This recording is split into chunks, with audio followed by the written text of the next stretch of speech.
Welcome to Power Up Recovery with Nutrition. It is time to make nutrition part of the conversation. I'm your host, Christina Veselak, and I'm so glad you're here.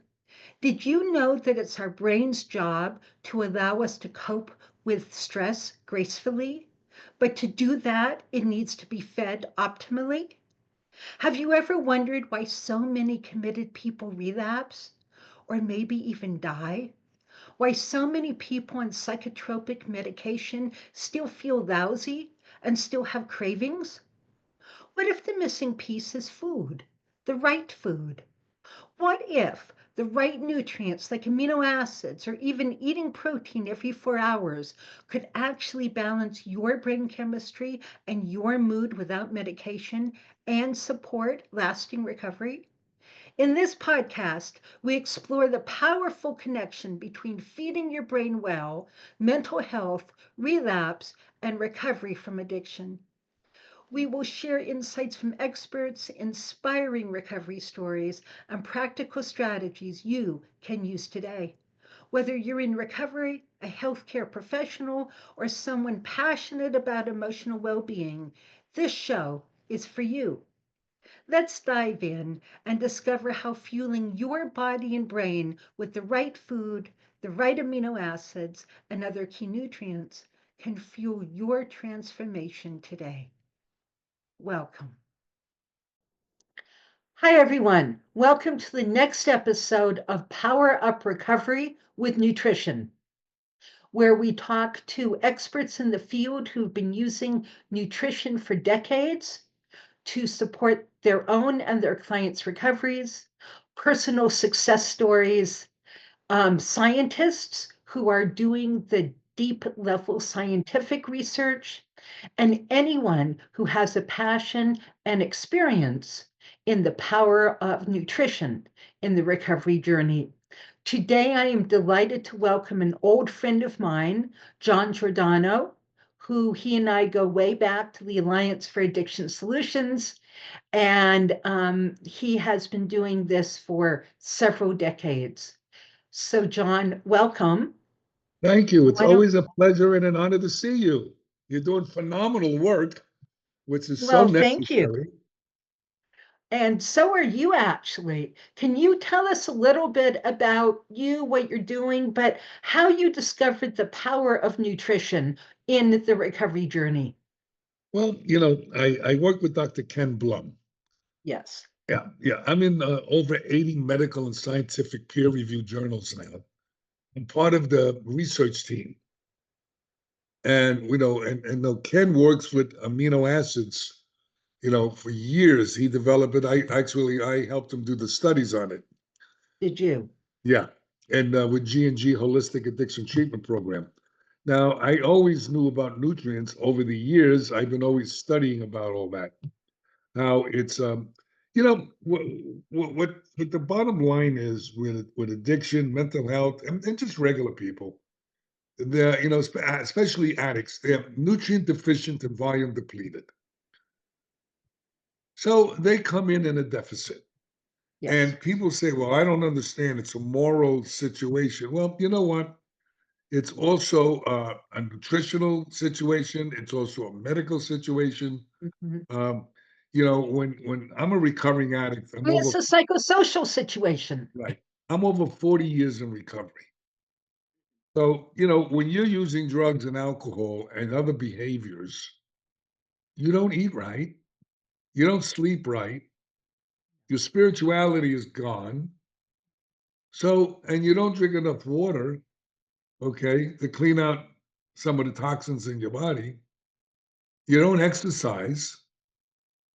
So, how do you think your body is going to stay in homeostasis? How do you think your body's going to be balanced? It's not. So, if your body's not balanced, your head's not balanced. So, what I look at with what I lecture about and what I talk about is very similar to yourself. What I look at is number one is rebalancing the whole body. Okay, if you're just going to talk about the head, then send the head to treatment, leave the body home. because this is an integrative system. This is like our planet. It's like the universe. Everything is a system. Families, it's a system. And when one piece breaks down in that system, it starts a chain reaction to the rest of the systems. Now, there's the second brain called the gut, as you well know. Okay. And most of serotonin and dopamine and most of your neurons are in your gut. Well, if we don't take care of that, what's going to happen to the brain? So, and what happens with serotonin and dopamine, as you know, goes up your through your vagus nerve. Now, your vagus nerve could be out of whack too. A lot of people don't know that. You know, they have vagus stimulators now. They can help stimulate the vagus nerve. It's a two-way highway. So all this stuff goes, all the dopamine, serotonin goes into the brain through the vagus nerve. Do we have actual dopaminergic and serotonergic neurons within the vagal nerve? Yes, there's so many. I forget what they call it. Uh, there's different things in in that vagus nerve that works with the whole system. It's not just what we're talking about. It could cause depression. It could cause anxiety. It could cause a lot of things. We're not looking at any of this stuff, by the way. But let's go over what really happens in treatment, okay? We look at a person wants to get clean, or the family members send them, okay, to a treatment center. Well, first they go to a detox center. Well, we're not detoxing anybody. What we're doing is we're stabilizing them. We're putting other drugs in to stabilize the drugs that they already got on board. A lot of them leave with what is known as Suboxone, methadone. And Suboxone is an opioid. So you're changing one opiate for one opioid. Uh, Maybe that might be okay to detox in the United States, but it's not good to keep going with that. But there are a very small number of people that refuse to get well and that could die and maybe have to be on that. Very small, not what they're doing. Okay. Well, it was originally designed as a short-term detox drug. It was not designed to keep people on forever. It's that nobody knew how to rebuild brain function and feed the brain what it requires to heal itself and function optimally. So they're stuck by default with something like Suboxone because they don't know what else to do. Right. So, and the problem is compliance. Okay. They're not compliant. And there's a group of people. See, I believe in what works for the person, even if I don't agree with what they're using. Okay. If it's working for them, then it's working for them. Personally, I believe they have to take another route, but some people are just, that's what they want to do. They don't want to look at anything else. So they might be better off doing that instead of dying. And maybe down the road, they wake up. Yeah, yeah, That's how I fair look at enough. it. So, I don't poo poo anything. The bottom line is that I'm not God. And, I know what works, but you can't make people learn this stuff. Okay. It doesn't work that way.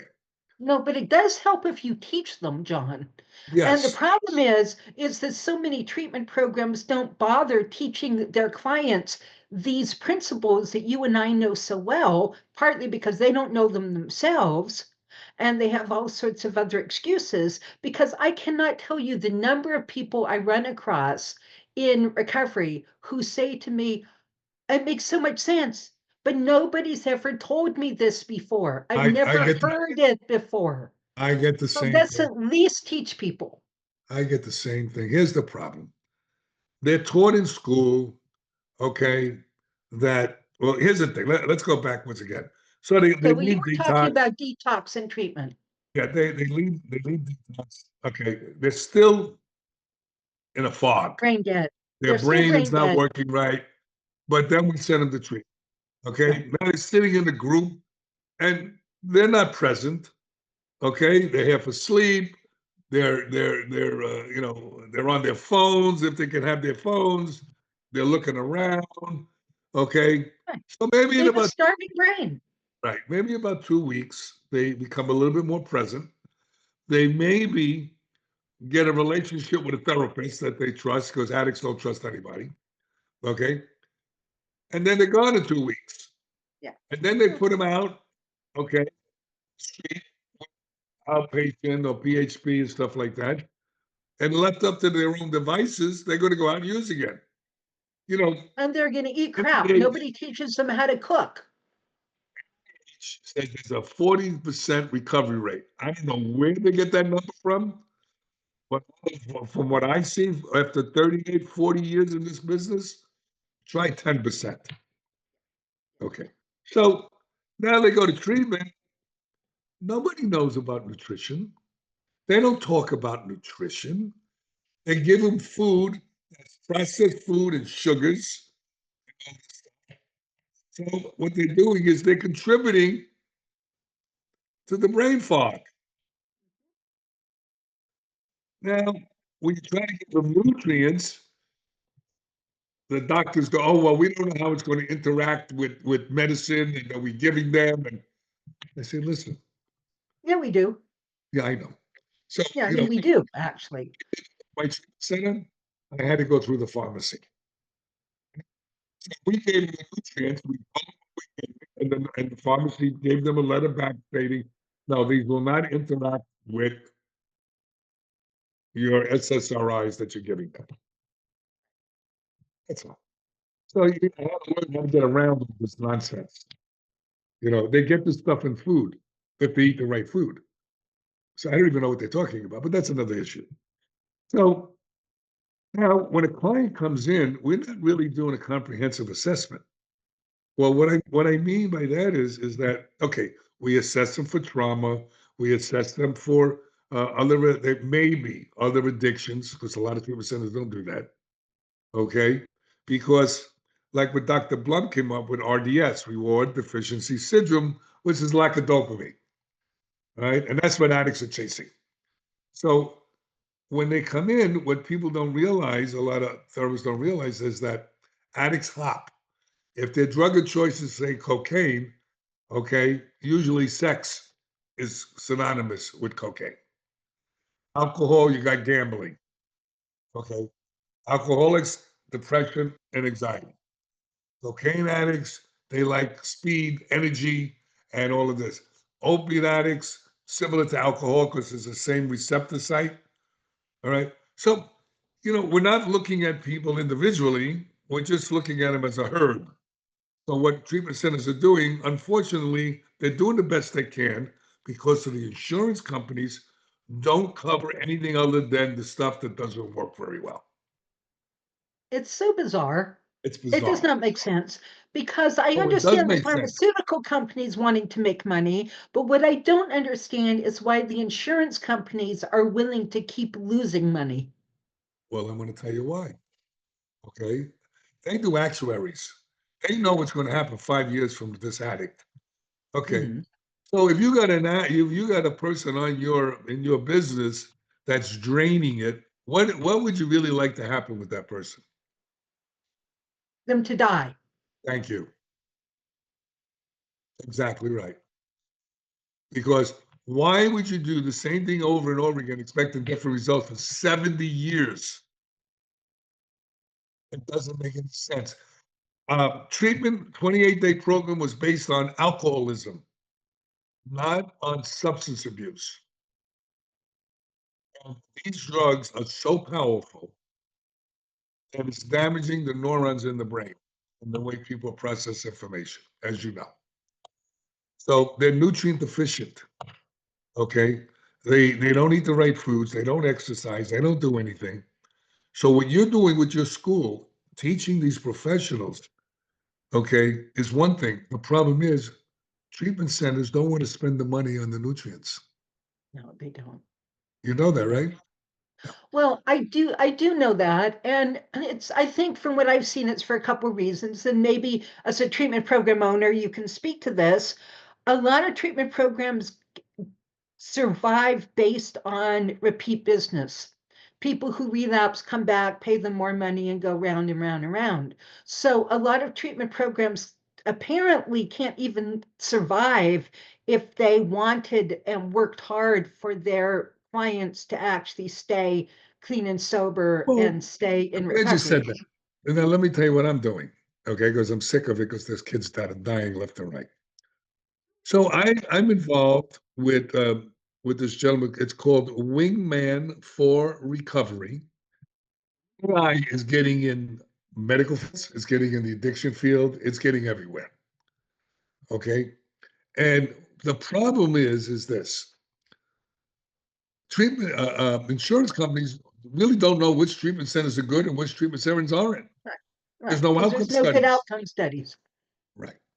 So what this app can do, besides doing a lot of other things, which I'll go into, it does outcome studies and it's in a blockchain.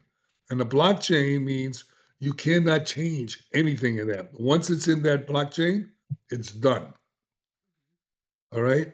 So, and it's HIPAA compliant, number one.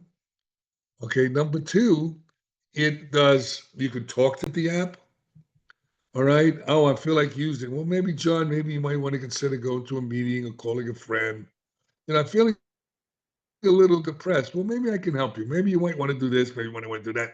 So the app can talk to you, number one, because a lot of addicts don't like to talk to people, but they'll talk to their phone. All right. It helps with wellness and nutrition. It teaches you about all of the things about nutrition and wellness, the kind of foods you should eat. It talks about goal setting. It talks about all these different parameters, triggers, relapse prevention. It gives you all of these different programs to look at, and then what you do is you fill out the information, okay, and then you take a test at the end to see if you really comprehended what you worked on. Uh-huh. All right, and then you get what is called Noya coins. Noya coins are rewards for doing what you're supposed to be doing. And eventually it turns into money because that's the long-term goal for the app. It's just like Bitcoin or anything like that.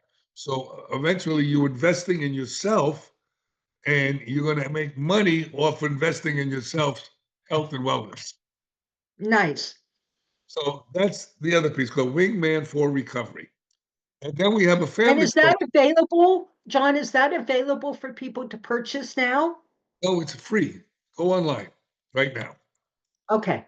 So it will cost $20 a month, okay, eventually. But right now, we're in the phase where we're putting in the treatment centers, and what we're doing is we're getting outcome studies from them. Beautiful. So we will put the link to that in the show notes. Okay. Now, the next thing is psychedelic medicine. Okay. Ibogaine. I don't know if you're familiar with ibogaine. Are you familiar with that? I'm very familiar with ibogaine, yes. Okay. I worked with Dr. Deborah Mash for 14 years on the island of St. Kitts. Mhm. Ibogaine is considered a Schedule One drug. Okay. And what that means is it's highly addictive, which is definitely not. Okay. And it doesn't have any medical use, which is not true at all. Ibogaine actually done under medical supervision. Okay. Number one, if it's not under medical supervision, you could die. Okay. You're going to have all kinds of problems. So it needs to be medical supervision like any other medicine, Right. you know. Could you imagine going to a detox center and nobody there is medical? That won't work too good. So what ibogaine does, it's a neurotransmission reset. It resets Hmm. transmission in your brain. We have PET scans, we have all kinds of MRIs, fMRIs about this. Dr. Mash has been studying this for since the 90s. I've watched it myself, where a heroin addict on tons of heroin coming in, scratching his face and really like sleepy, right? 24 hours, you thought it was a different person. No longer are they like they don't have hardly any residuals. they have no cravings, and they're ready for treatment. Now, we also gave them amino acids. We Hmm. also gave them, what do you call it? Aromatherapy. We did acupuncture with them. We did spiritual groups with them. We did a lot of So different. it wasn't just a one-legged stool. No, everything, I look at life like this. Everything it's a system, like I said earlier. So what you did is we gave them magnesium that helps with the heart, okay? And the amino And acids the brain. helps with I the mean, rest and the magnesium is brain, right, crucial for brain function. right. Yeah. And the restoration leaving, okay? Now, ibogaine, what it does is it gives you anywhere from 60 to 120-day window to work on yourself where you don't have those cravings and you're not, you know, really start wanting to get high. Hmm. But if you don't go to treatment with it, it doesn't work very well. It's a detox protocol. It's not a magic bullet, okay? It's none of that, but it's an addiction interrupter. I love that way of putting it, John, because that's been my problem with ibogaine and some of the other hallucinogenic approaches is that they are often treated as a one-shot deal. And then 3, 4, 5 months later, people relapse and they're back to where they started. So I really like your idea that it's a addiction interrupter, that it buys you time to actually do the repair work, both of your brain and your body, Exactly. so that you can actually enter into full-blown treatment and full-blown recovery. Now, that is something, that concept of ibogaine, I could probably get behind. Well, here's the deal. It's like going to the gym for a month and then you're in shape for the rest of the year. Yeah, not so much. No. Okay. It gives you a moment in time to look at things more clearly, to straighten out your diet, your spirituality, go to meetings, go to therapy, do the things that you need to do to Mhm. stay well, not just to get well. See? Yes. So, Stay well. That's right. my motto. Well, otherwise, why even bother with this? So, what the bottom line is that what I tell people all the time, talk therapy deals with the software of the brain. EMDR, which is, I'm a trauma guy, so I work with vets coming back from war. I work with police officers that have been in shootings, women that have been raped, less. Those are the things I do.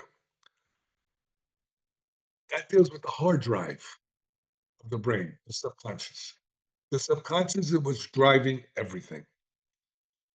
And the software is just like your computer, right? That's why when the FBI comes to your house, okay, even though you erase something on your computer, it's on your hard drive. Okay? So we have to address the hard drive also. But in order to get to the hard drive, you have to do a number of different things. Okay? You Well, have you to, have to have a well-fed, functioning brain. It's why I feed my well, that's clients why in I'm saying session. not only brain, you have to have a well functioning body. Fair enough. Fair Okay? enough. So the bottom line is that inflammation is the killer. Yes, it is. Okay? Now, I'm 79. I'm in better shape than guys that are 59. Hmm. Why? Because I don't just talk the talk, I walk the walk. Because it's like me, let's say I'm trying to teach you about addiction and I'm snorting coke and I'm saying, well, don't do that. I don't think that'll go over very well. All right. So I work out, I eat pretty decent, not perfect. I take all my nutrients, okay, and I feel great. And I tell people, wow, you look good. Why? Well, you want to look good? Well, I want to be good. Looking good is one thing, being good is a whole other story. So you have to do the work. There's no free rides in life. If you don't do the work, you don't have your health, you don't have your wealth. And your toast.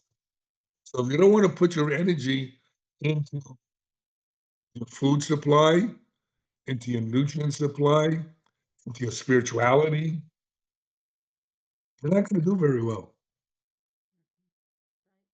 you know? So, I'm about wellness, not just about addiction, and not just about mental health. People that have mental health problems, it's also the way they speak to themselves. Words are powerful. And we're talking to this computer, and you have these old tapes from childhood traumas that keep running in the background. So, you got that's where therapy comes in. You got to do inner child work. You got to start working on those traumas, and trauma is a closed loop. So what I redeveloped EMDR. EMDR, for those who don't know, it's called eye movement desensitization reprocessing. I got trained in it in the late 1980s. Oh yeah, well, I did it too back then. So here's the deal. Okay, what I did is I redeveloped it. Okay, the way EMDR was started was Dr. Shapiro, right? Okay, I don't know the story you got. This story I got, her father had died. She was depressed. She was walking in a field of tall grass.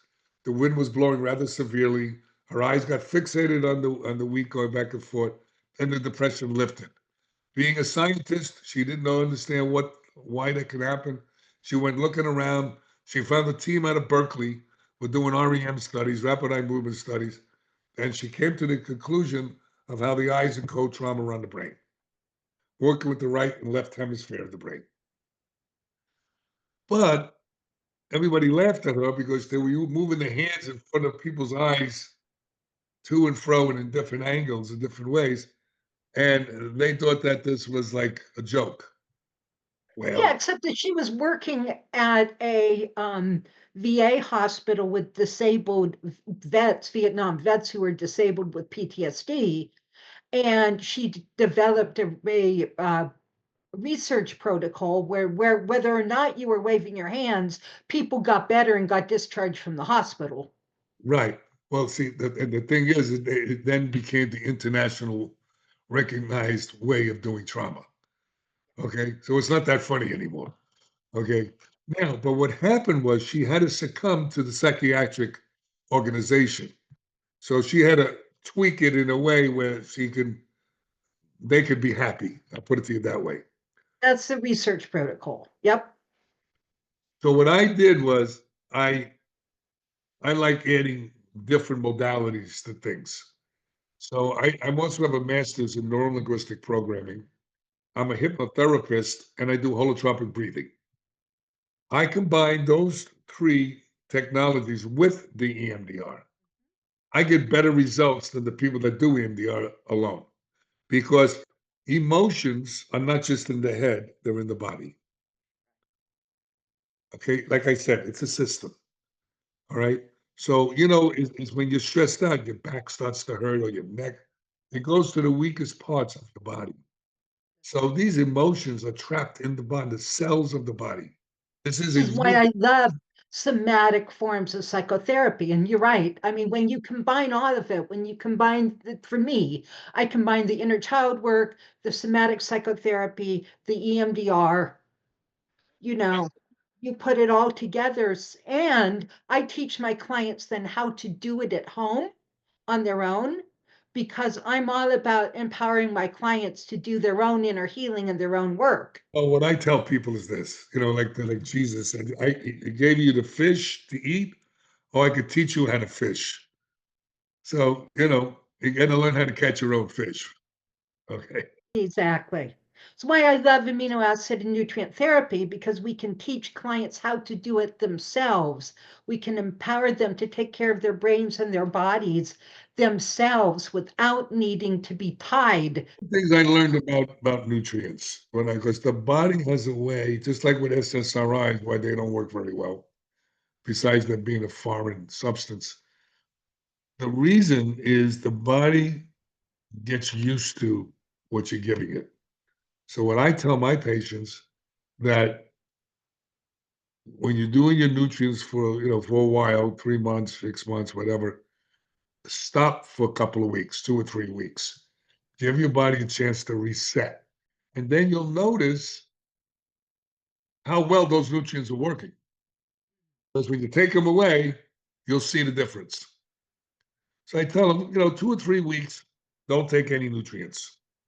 See what happens. Give your body a chance to recalculate and then go back on. Go back on to what you need. You may find that you don't need all of them anymore. You just need some of them. Right. Well, they'll know that through research on their own. You know what I mean? Yep. Yep. So amino acids are important, but if you're not methylating properly, that's why you have to do all this testing. That's Methylation right. testing, gut testing, micronutrient testing, and heavy metal testing. Heavy Mhm. metals interferes with neurotransmission. It sure does. And that's, why I have my level 2 certification program where I teach my practitioners how to do all of that and why it's so crucial. And thank God somebody like you is doing that. All right. I lecture about it, but I don't have a school for that. And it goes in one ear, it comes out another Right. quite It often. doesn't stick. You actually, have to work with it over a long period of time. That's Right. also why I very rarely do weekend intensives. It's a long training program so that people can get used to thinking this way because it's a whole paradigm shift that we're talking about, John. That's right. We're talking about a complete paradigm shift, a completely different way of asking questions, a completely different way of diagnosing, if you're going to use the word diagnosis, right? Because we're looking for the underlying root causes. And so, I teach my practitioners how to think differently, but that takes time. You don't learn how to think differently overnight. Well, that's the same thing with addicts. Oh, yeah. The That's same. why you need recovery. Yeah, it's the same thing. Okay, it takes them. You see, treatment first of all is too short. All the research in the world can tell you it takes 90 days to change a habit, and the inpatient 90 days. But the insurance doesn't want to pay for that. But they pay for it anyway because the client hops from treatment center to treatment center to treatment center. So it's like once you do it right the first time, and the bottom line is I have a way of, that I want to present to the insurance companies. Look, give them a 90-day, depending on the severity of the other 60 to 90 days. After that, if they should relapse, they come back for 2 weeks, okay, to up them, to get them real stabilized. If they relapse again, they can't use that insurance for a year. They have to go to a public program. And oh my God, teach everybody how to cook and feed themselves. Hey, to get people to learn how to feed themselves. John, you run two different treatment programs, right? Can you tell us a little bit about your own four? I first started off with a hospital program. We had a 30-bed detox and inpatient hospital. And we had a 12-bed psychiatric unit. That was in 1985. So I had with Dr. Trop. And we did that, and we did holistic, what we called holistic at the time. The only food we could get the hospital to give us that was better food was the dietary for people that had diabetes. So that's what we did. Then we put yoga. I did karate classes in there because I'm a martial artist. And we wanted to give them nutrients, but we had an argument with the hospital. They wouldn't let us because they have to be just like the toast had to be put in a pack. I mean, you can't believe the stuff that goes on. Anyway, they wouldn't let us do it. So then after that program, I worked for the Better Way. It was a 55-bed indigent program for people with dual diagnosed clients and people that had HIV. So I was a clinical director. Well, they used to give the clients at 12 o'clock dessert, cakes, chocolates, sugar, and then they used to act out about a half hour later. Then they used to put a sign around their neck and sit them on a bench. It was a therapeutic community, it was. So I had a meeting with all the clients, explaining to them about nutrition, about sugar, about processed food, why they act the way they act, and things like that. I said, let's take it away, okay? for one day, and let's see how you feel. So I did that, and man, did I get chastised from the staff and from the program director. She loved her chocolate cake. She was an alcoholic. Yeah, Okay. yeah, Loved her chocolate cake. And I took that away. yeah. Eventually, I left there because I thought this was ridiculous. Then I went and opened up my program, G&G, and I did something that nobody in the planet did. We did all the testing I told you. We did uh, aromatherapy, lymphatic massage, colonics, hyperbaric medicine, light and sound therapy, amino acid therapy, gut testing, ventilation, all the testing, um, sound therapy. What else did we do? We took them to the gym. We took them to yoga class. We had an aftercare program for as long as they're alive and we're alive. Group, individual, family therapy, of course. And we had trauma work with them. We did uh, just about everything you could possibly do with a client.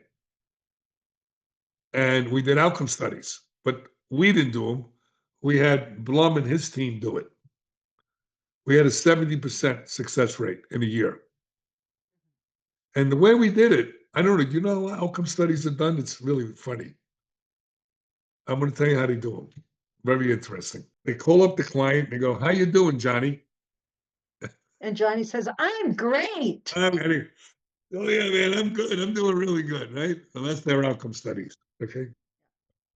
What we did was most of the people came from out of state, but they stayed in town. And when they stayed in town, we went into an agreement with a couple of three-quarter-way houses and sober living homes, and where they had to drop a urine on them weekly, and they had to give us a behavioral report. We want to know how they're behaving. Okay. Then the clients used to come to the treatment center for aftercare, where we would give them a urine again, and we would eyeball them to see what's really going on. All right. That's how we did the study for in people that were in town.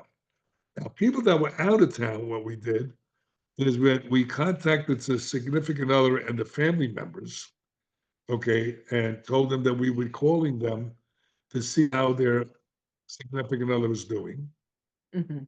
We would call the person on the phone to see how they were doing. But Dr. Blum knew some people from MIT. And at the university, they had a beta program that could tell if someone's lying or not. Okay. All right, by their inflection in their voice, by their tonalities, by the cadence. And they had a 95% success rate. Uh-huh. So we use that. So now we got a cross reference from out of towners, from in towners, and that's what we came up with. I really wanted to know. I just didn't want to say how great we were or how not. John, So do you still have those records? Because I have so many people asking me, is this evidence-based? Do we have research? Do you have things published or that you can share with me that I can make well, available? I have things published, but not that. That was what, 15, how many years ago? Yeah, I know. You know. So they can go to ResearchGate. Uh-huh. You know what that is, right? I do. I haven't figured out how to get access to it yet, but All you got to do yes. is go online and they'll get you access. ResearchGate, for those who don't know, it's a platform for scientists and researchers from all over the world that put their peer-reviewed journals on. Right? And you just type in my name and then you'll see about 80 papers. But and my next move is the Wingman app is to do outcome studies. And that's where everything's going to go. And when they start doing outcome studies, if they want to get a contract with the insurance company, they got to show There you efficacy. go. So G&G Holistic doesn't exist anymore? Unfortunately, no. I started it with $300, right? And that was in 1995, 96. I Hmm. sold it in 2012 for 45 million. We Now, if you would have told me that before, I probably would have punched you and thought you were making fun of me. All right. We started with nothing. There was one employee, that was me. Then it was two, and my partner Jerry. And Is it still doing holistic treatment or did they uh, go this guy conventional? had what he called a holistic center, which really was a poor model of it. And he went out of business in 2.5 years after he bought us. He cut my staff in half. He diminished half the stuff I was doing. Yeah, He gave people less money, and he destroyed their reputation. I'm sorry. That No, kind no, of you know hurts the what? heart, doesn't it?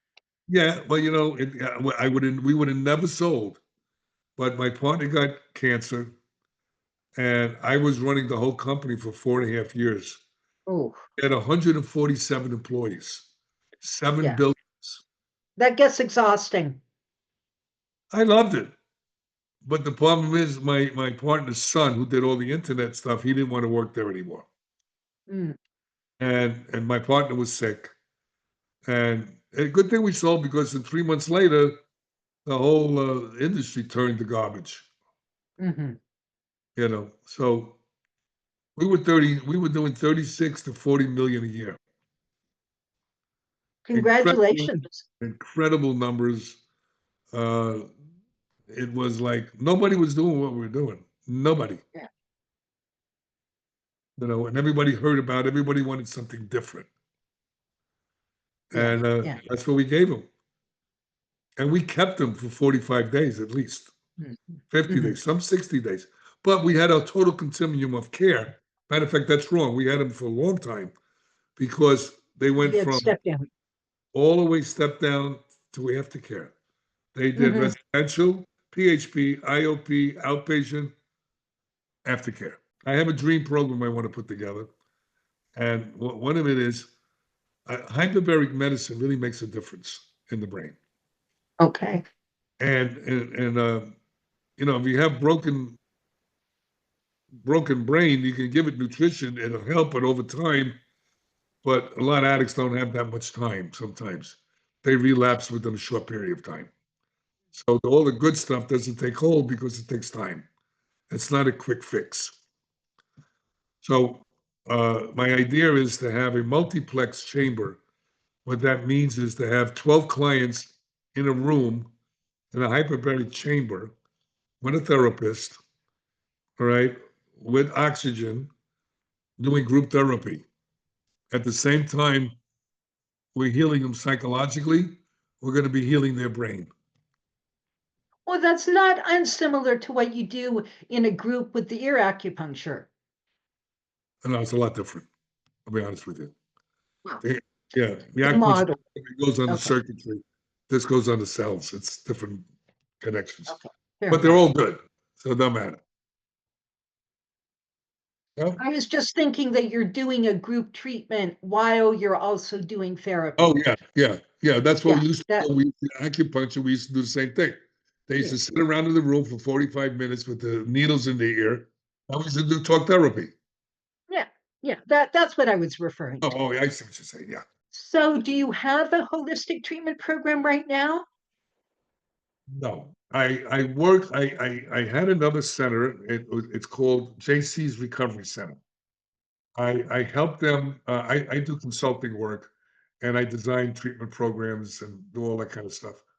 And I help them bring up their numbers and add some of the things. I put an executive program together for them where they do the nutrients, do all that stuff. They take them to a cold plunge.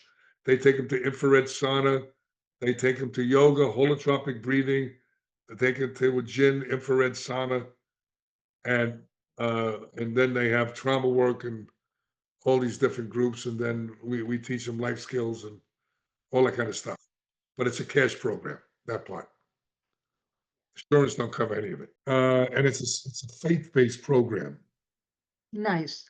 Yeah, So you bring in all three legs of the stool. right. So one of the owners is a pastor. I'm also a chaplain for the police department. So we do spiritual work with the clients also to give them Mhm. something to ground them. Nice. And that's about it. That's that's amazing. Well, John, it's been illuminating talking with you. I've really enjoyed it. Likewise, I love what you do. And anybody listening to this, go to her school and learn what's real treatment about, not just warehousing people. Yeah. Yeah, I know. It breaks my heart because people go in and families pay for these things out of desperation and hope and expectation that they're going to get something real. And unfortunately, so many of the times they don't. Now, we have a third rule, it's called in treatment. A third of the clients are going to get well no matter what you do with them because they really, really want it. Right, right. They're going to figure it out. Right. No matter what kind of treatment they go to. All right. The other ones, they're going to have to work on it. All right. So, everybody, thank you so much for joining us today. I hope you enjoyed this conversation with John Oh, Giordano and all hey, I the, got yeah. I got one thing. Oh, if you want, get my book, The Kid from the South Bronx Who Never Gave Up. It's my life story they want to make a movie out of because my family was a mafia family. My uncle was a hitman for the five families. My father was a heroin dealer. My uncle threw my wedding when I was 20, and the caterer insulted him, so and I had to leave town real quick with my new bride. It talks about my journey through recovery, into addiction, in through recovery, and how I winded up where I am today. And you can go to my website, John, the letter J, Giordano.com, and you'll see all kinds of different things, television shows, radio shows, and research, and all kinds of things. Wonderful. So thank you for sharing all of that. And that will be in the show notes as well. Okay. It's been a pleasure and an honor, and thank you so much. Thank you so much. And thank you all for joining us today. Bye bye. Thank you for tuning in to Power Up Recovery with Nutrition. I'm Christina Veselak, your host, and I hope today's episode has inspired and equipped you with new insights and tools to support your recovery journey or practice. If you enjoyed this episode, please subscribe, leave a review, and share it with others who could benefit from the knowledge shared here. Stay connected with us for more episodes filled with practical advice, expert wisdom, and inspiring recovery stories. Remember, nutrition is a powerful tool in mental health and relapse prevention. Power up your recovery today. I'm Christina Veselak, and I'll see you next time.